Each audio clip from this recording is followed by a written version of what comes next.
Great Explorations, in association with Thumb Productions, presents Mount Everest Flight, Episode 7 of Series 2. Okay, so we're in Nepal. Ask anyone what the most famous thing is about Nepal, and they will say that's where Mount Everest is, the tallest mountain in the world. We're off to see Everest. This is the mountain Sir Edmund Hillary conquered in 1953.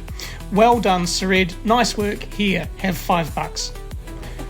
Although we completed the Annapurna circuit, Mount Everest is located in a different part of the country. I reckon it would be a shame to come to Nepal and not see the big kahuna itself. So, for a huge, gigantic fee, you could hire a helicopter and spend the day zooming around base camp and generally looking at the mountain in question, but that costs $1 zillion. Instead, the three of us jumped on a Buddha Airlines Scenic flight that gave us a peek of the Himalayan vista that included the star of the show, Mount Everest.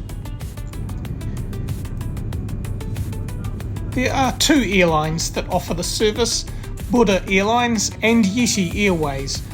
One's named after a big fat guy that wears orange, and the other one's named after a mythical hairy half-ape man. After reading about the safety records of both, I thought the fat guy was safer than the hairy guy. You are given a pictorial panorama of the ranges, and the friendly air hostess points out the various protrusions that arise above the clouds. Of course, everyone awaits the appearance of the mountain that the Nepalese call this, and the Tibetans call this. Interestingly, the locals think of it as a female, but the Brits, after originally calling it Peak 15, then decided on naming it after this guy, Mr. Everest, and he certainly wasn't female.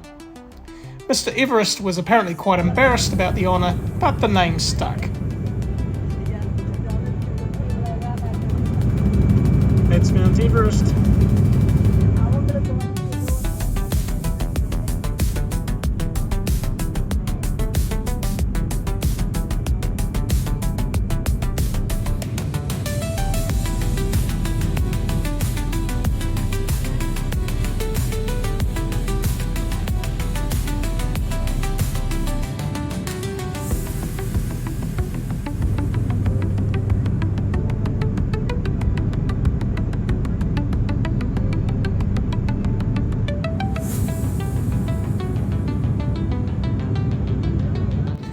Once our side of the plane had the view, we turned around and the other side had their chance.